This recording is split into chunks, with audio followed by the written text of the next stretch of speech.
नमस्कार विद्यार्थियों, बाल मंदिर के इस YouTube चैनल पर मैं स्वरूप सिंह आपका हार्दिक अभिनंदन करता हूं। प्रिय विद्यार्थियों, हम कक्षा 12वीं के अध्याय 8 विज्ञापन को पढ़ रहे थे। गत वीडियो में हमने विज्ञापन के दोषों को समझा, विज्ञापन के दोष, विज्ञापन की बुराइयों को समझा। आज जो हमारा ये लेक्चर है, ये विज्ञापन की क्यों आवश्यकता पड़ी, क्यों विज्ञापन की जरूरत है, हमें एक निर्माता को या फिर एक उपभोक्ता को विज्ञापन की क्या जरूरत रहती है। निर्माता को अपनी बिक्री में बढ़ोतरी के लिए उपभोक्ता को तमाम प्रकार की वस्तुओं की उपलब्धता, वस्तुओं की ज्ञान, वस्तुओं की रंग रूप में परिवर्तन, बदलाव में परिवर्तन, उन तमाम इस प्रतिस्पर्धा युग में विज्ञापन एक निर्माता के लिए बहुत ही सुदृढ़ प्रणाली लागू हुई, जिसके माध्यम से वो अपनी बिक्री को और तेज बढ़ा सकता है। तमाम प्रकार की वस्तुओं में अपनी वस्तु को किस प्रकार से बेचना, ये विज्ञापन के माध्यम से सुनिर्दिष्ट होता है। तो विज्ञापन की आवश्यकता कहां पड़ी, उनके मुख्य रूप से 6 बिंदुओं के माध्यम से विज्ञापन की आवश्यकताओं को हम समझेंगे। जो आज का लेक्चर रहेगा, इसमें मुख्य रूप से 4 बिंदुओं को हम समझेंगे। पूरी चर्चा और व्याख्या सहित मैं करूंगा। मैं हर एक वीडियो को खंड में इसलिए विभाजित कर रहा हूं ताकि आप एक एक वीडियो को पढ़कर दिमाग के अंदर सेट कर सके, अपने नोट्स बना सके।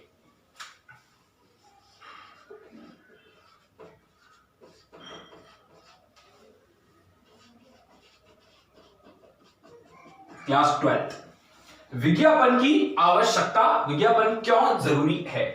नए उत्पाद की जानकारी, नए उत्पाद की जानकारी विज्ञापन के माध्यम से तमाम प्रकार के जो ग्राहक है, जो संभावित ग्राहक है, उन्हें घर बैठे विज्ञापन के माध्यम से उत्पादन की जानकारी मिल जाती है। कौन सी वस्तु मार्केट के अंदर आई है, वो घर बैठे अपना वस्तु के प्रति लगाव साझा कर सकते हैं। क्या वस्तु उनके लिए क्यों उपयोगी है, वो वस्तु क्यों उनके लिए इतनी ज्यादा उपलब्धता प्रदान करवाती है, वो घर बैठे नई वस्तु के बारे में जानकारी ले सकते हैं। ये सब नए उत्पाद की जानकारी विज्ञापन के द्वारा ही होती है। इन उपभोक्ताओं को सूचना मिल पाती है और उपभोक्ता को इस प्रकार की सूचना से लाभ भी हो जाता है और निर्माता को भी लाभ हो जाता है, और उपभोक्ता उस वस्तु को खरीदने के लिए प्रेरित भी होता है, आकर्षित भी होता है विज्ञापन के माध्यम से। विज्ञापन के माध्यम से उपभोक्ता को पता चल जाता है कि कौन सी वस्तु नए मार्केट के अंदर क्या स्थापित हुई है, इस वस्तु की क्या उपलब्धता है, वस्तु की क्या गुणवत्ता है। तो गौर करें, नए उत्पाद की जानकारी, एक एक बिंदु को पढ़ेंगे। निर्माता अपने नए उत्पादन को बाजार में बेचने के लिए विज्ञापन के द्वारा ही उपभोक्ता को सूचना प्रदान करता है।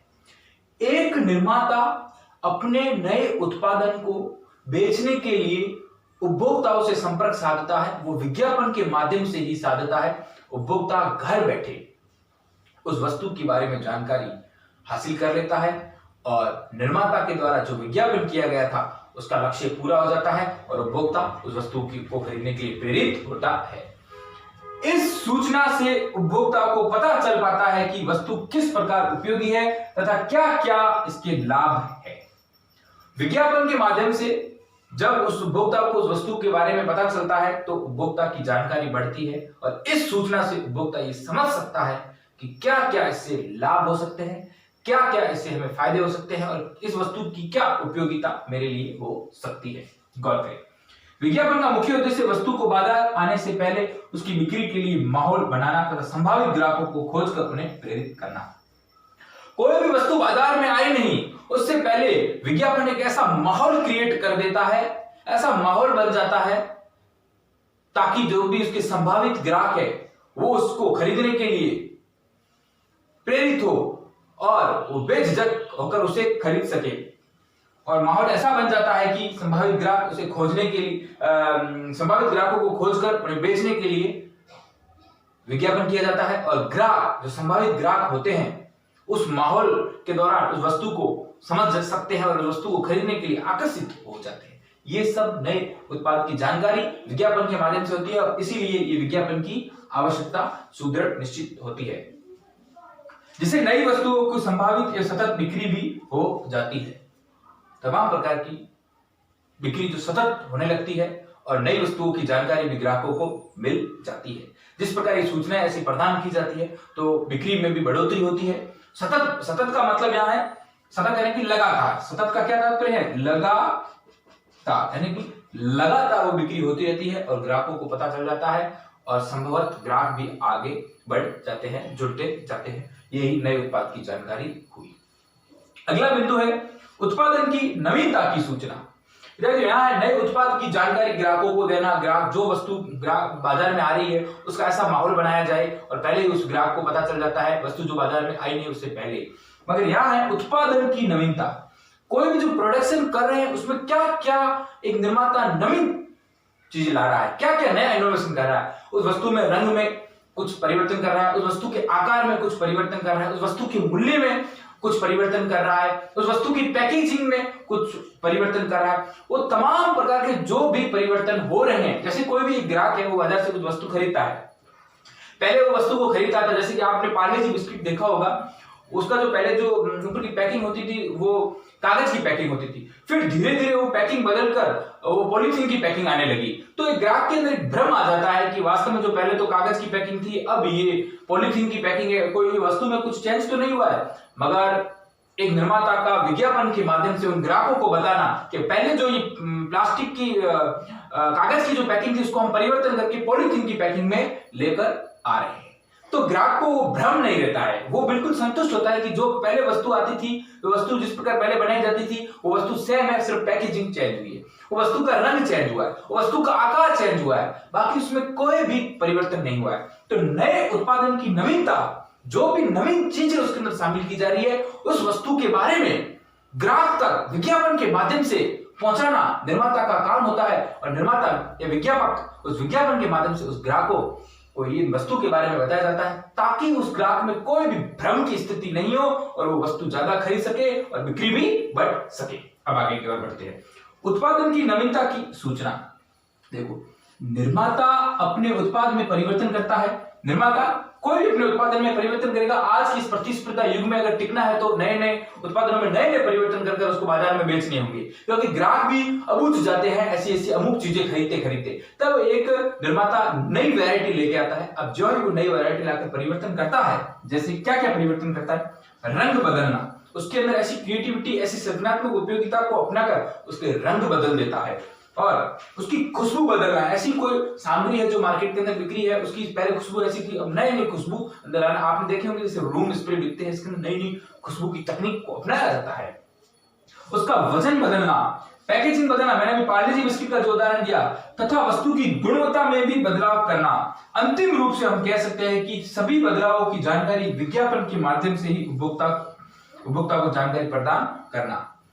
रंग बदलना, उसकी पैकेजिंग बदलना, उसका आकार बदलना, तमाम प्रकार के अंतिम रूप से हम कह सकते हैं कि जो भी परिवर्तन हो रहे हैं उन परिवर्तनों को विज्ञापन के माध्यम से उपभोक्ता तक जानकारी प्रदान करवाना, यही इस उत्पादन की नवीनता की सूचना विज्ञापन के माध्यम से होती है, जिससे ग्राहकों को बदलाव की जानकारी मिल जाती है। जो जो बदलाव हुए हैं उससे क्या हो जाते हैं, ग्राहकों को जानकारी मिल जाती है विज्ञापन के माध्यम से। जो ही ग्राहकों को जानकारी मिल जाती है तो ग्राहकों में उसे खरीदते वक्त एक हिचक महसूस नहीं होती है, एक भ्रम वो ग्राहकों का मिट जाता है।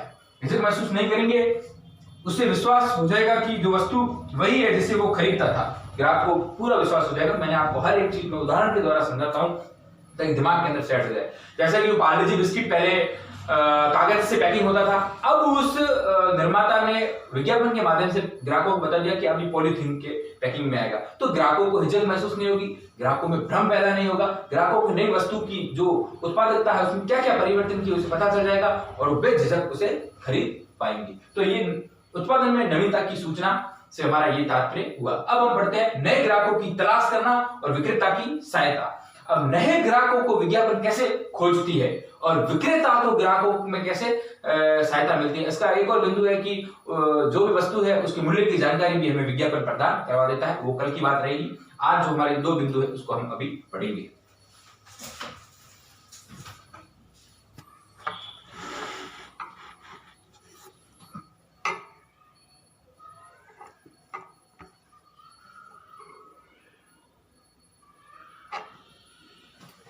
हाँ, नए ग्राहकों की तलाश।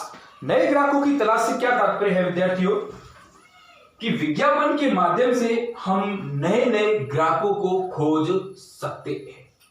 देखो, विज्ञापन का क्या तात्पर्य है, विज्ञापन है कि एडवर्टाइजमेंट, एडवर्टो, पूर्णतः किसी चीज को बदलकर किसी के सामने पेश करना।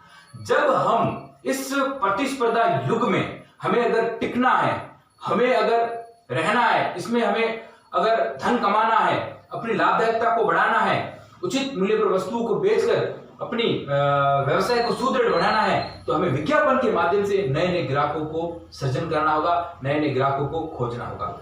हम विज्ञापन के माध्यम से उन तमाम प्रकार की वस्तुओं की जानकारी ग्राहकों तक पहुंचाएंगे, उन ग्राहकों को समझाएंगे कि वैसे ये वस्तु किस प्रकार है, इसकी क्या उपयोगिता है, इसकी क्या गुणवत्ता है। ग्राहक उस वस्तु को समझ पाएगा, उसकी जानकारी ले पाएगा और हम उस विज्ञापन में नए नए नवाचार करके ग्राहकों तक उस वस्तु की उपयोगिता को पहुंचाते हैं और ग्राहकों में सृजनता लाते हैं, ग्राहकों को प्रेरित करते हैं, ग्राहकों को अभिप्रेरित करते हैं उस वस्तु को खरीदने के लिए और नए ग्राहकों को हम खोज कर ले आते हैं। नए ग्राहकों की तलाश करना, देखो विज्ञापन के माध्यम से ही नए नए ग्राहकों को तैयार किया जाता है। जैसे कि एक ग्राहक है, वो अपने घर पर बैठा है और उसने विज्ञापन के माध्यम से देखा कि इन सर्दियों में इस हमारे जो ये पब्लिक पार्क है इसके पीछे नए नए अच्छे अच्छे प्रकार की जैकेट, स्वेटर वगैरह आए हैं, तो उपभोक्ता का कोई रुचि नहीं है उसे खरीदने की, मगर जब वो विज्ञापन को देखता है और विज्ञापन से आकर्षित होता है तो वो धड़ाम से तैयार हो जाता है कि चलो अपन भी चलकर एक स्वेटर खरीद ले आते हैं इस सर्दी के लिए। तो ग्राहकों को विज्ञापन जोड़ता है। गौर करें विद्यार्थियों, विज्ञापन के द्वारा प्रयास किया जाता है कि वस्तु की अधिक से अधिक सतत बिक्री होती रहे। विज्ञापन ये चाहता है कि वस्तु की बिक्री सतत होती रहे, यानी कि रुके नहीं, वो लगातार कंटिन्यूस चलती रहे, सतत बिक्री होती रहे। सतत बिक्री तब होगी जब नए ग्राहकों को हम खोज पाएंगे, नए ग्राहकों को हम समझ पाएंगे और नए ग्राहकों को हम अपनी ओर आकर्षित कर पाएंगे। आज के इस प्रतिस्पर्धात्मक उत्पादन के इस दौर में, प्रतिस्पर्धात्मक शब्द से आप तात्पर्य कंपटीशन जो हो रहा है, एक निर्माता अपनी वस्तुओं का उत्पादन कर बेच रहा है, कम रेट पर बेच रहा है, उसकी रंग रोगन अच्छा, रंग रूप अच्छा देकर बेच रहा है, तो दूसरा निर्माता और भी उसे कम रेट में बेच रहा है। तो इस प्रतिस्पर्धा युग में, इस प्रतिस्पर्धात्मक उत्पादन में किस प्रकार आप नए ग्राहक खोजेंगे। प्रतिस्पर्धात्मक उत्पादनों के इस दौर में विज्ञापन ग्राहकों को अनेक उत्पादन में किसी एक उत्पादन को खरीदने के लिए प्रेरित करती है, जिससे बिक्री बढ़ती है। अब एक निर्माता है, समझे विद्यार्थियों, कि वो अपनी वस्तु का उत्पादन कर सस्ती रेट में उसके अंदर उपयोगिता डालकर उसमें रंग रूप अच्छा देकर बेच रहा है। दूसरा उपभोक्ता और दूसरा निर्माता, माफ कीजिएगा, वो भी अच्छा रंग रूप कर उसे बेच रहा है, अच्छा आकार देकर बेच रहा है। मगर जिसकी विज्ञापन प्रबल होगा, जैसे कि एक विज्ञापक एक नई नई सेलिब्रिटीज, जैसे अपनी फिल्म इंडस्ट्रीज के बड़े बड़े हीरोज के द्वारा वो विज्ञापन करवाएगा, तो ग्राहक समझ पाएगा कि ये जो विज्ञापन आ रहा है ये बिल्कुल सही है और ग्राहक उस वस्तु को प्रतिस्पर्धात्मक उत्पादन में उस वस्तु को खरीदेगा जिसका विज्ञापन उचित होगा, विज्ञापन सही होगा और किस प्रकार उस विज्ञापन को दर्शाया गया है, तो ग्राहक उसके ओर आकर्षित होकर उस वस्तु को ज्यादा खरीदने की ओर बढ़ेगा और जिससे क्या होगी, बिक्री भी बढ़ेगी। तो संभावित ग्राहकों को इस प्रकार आकर्षित करना, प्रेरित करना, ताकि वो ग्राहक इस प्रतिस्पर्धात्मक युग में नए उत्पादन में एक उत्पादन को खरीद सके, तमाम प्रकार के उत्पादनों में से कोई भी एक उत्पादन को खरीद सके। वो उत्पादन तब खरीद पाएगा जब उसका विज्ञापन का उस पर, उसके दिमाग पर वो असर पड़ेगा। आगे की ओर बढ़ते हैं। विक्रेता की सहायता। विद्यार्थियों, विक्रेता की सहायता मतलब कि जो माल को बेचता है उसकी विज्ञापन सहायता कैसे करता है। कोई भी एक विक्रेता है, वो माल को बेच रहा है, जब ये विज्ञापन पहले से ही ग्राहकों तक पहुंच पा रहा है, ग्राहक घर बैठे इस विज्ञापन की जानकारी ले पा रहे हैं, वस्तु को बाजार से आने से पहले ही माहौल बन जाता है और ग्राहक उसको समझ पाता है कि वास्तव में इस वस्तु की क्या उपयोगिता है, तो विक्रेता को इतना प्रयास नहीं करना पड़ता है उस वस्तु को बेचने के लिए। विक्रेता डायरेक्ट अपने निर्माताओं से माल को खरीदता है, खरीद कर अपनी दुकान में रखता है। ग्राहक को तमाम प्रकार की जानकारी उसे घर बैठे ही मिल जाती है। किसके माध्यम से? विज्ञापन के माध्यम से। ग्राहक ऑटोमेटिकली अपनी इच्छा अनुसार उस दुकान पर जाता है और वस्तु को खरीदता है। तो इसमें विक्रेता को इतना कोई भी प्रयास नहीं करना पड़ता है। तो विज्ञापन के कारण विक्रेता को फायदा मिलता है, सहायता मिलती है। गौर करें, जिस वस्तु का विज्ञापन पहले से किया जा रहा है, कोई भी जैसे कि एक वस्तु है उसका विज्ञापन पहले से किया जा रहा है मार्केट के अंदर, तो किया जा रहा है, तो उस वस्तु को बेचने में विक्रय अभिकर्ता को सुविधा रहती है। विक्रय अभिकर्ता विक्रय का जो एजेंट है उसको बेचने में बिल्कुल सुविधा रहती है। उसे कोई भी इतना प्रयास नहीं करना पड़ता है, इतना अभ्यास भी नहीं करना पड़ता है वस्तु को बेचने के लिए। ग्राहकों को भी समझाना भी नहीं पड़ता है, क्योंकि प्रत्यक्ष रूप से जब ग्राहक आएगा, ग्राहक को उस वस्तु के बारे में पहले से उसको टीवी के माध्यम से या विज्ञापन के अलग अलग के जो भी माध्यम मैंने बताए, बाह्य माध्यम, आंतरिक माध्यम या अलग अलग जो मैंने विज्ञापन के माध्यम बताए, उनके माध्यम से वो समझ सकता है, उसको उसकी गुणवत्ता के बारे में पता है और वो गुणवत्ता को समझकर वहां आया है, तो वो विक्रेता से भी इतना सवाल नहीं करेगा, सीधी वस्तु को खरीदेगा, पैसे देगा और निकल जाएगा। क्योंकि उपभोक्ता विज्ञापन के द्वारा उस वस्तु की गुणवत्ता व उपयोगिता के बारे में जान लेता है। उस उपभोक्ता वस्तु की गुणवत्ता क्या है, उसमें क्या क्वालिटीज है और उसके क्या यूजेस है, उपयोगिता एंड क्या यूजेस है के बारे में पहले से ही विज्ञापन के माध्यम से जान लेता है। अब उसे कोई भी जानकारी की जरूरत नहीं है। जैसे विक्रेता को क्या सहयोगी मिलता है, विक्रेता को इतना प्रयास नहीं करना पड़ता है। इस प्रकार हम विज्ञापन के आवश्यकताओं को समझ पाए।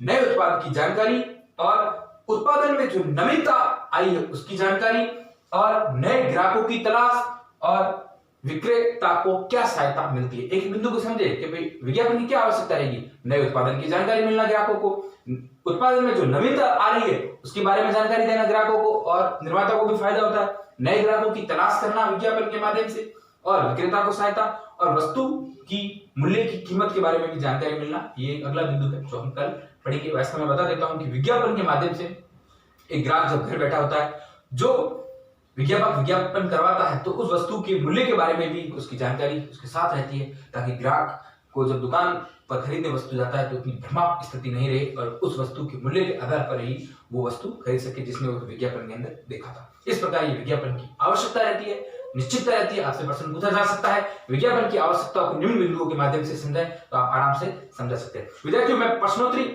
भी आपको दूंगा और उसके साथ साथ मैं आपको हर चीज जो ये लिखवा रहा हूँ ये आपके प्रश्न के रूप में ही लिखवा रहा हूँ, इसलिए मैं एक एक चीज लिखता हूँ फिर आपको समझाता हूँ, समझा के फिर वापस आपको बोर्ड के माध्यम से समझाता हूँ ताकि आप समझ सके और अपने नोट्स भी बना सके, साथ साथ तैयार हो सके। मुझे समय लगता है ये सब चीजें अलग अलग निकाल कर कवर करवाना और एक एक बिंदु को आपको समझाना ताकि आपको बहुत फायदा मिल सके। धन्यवाद विद्यार्थियों।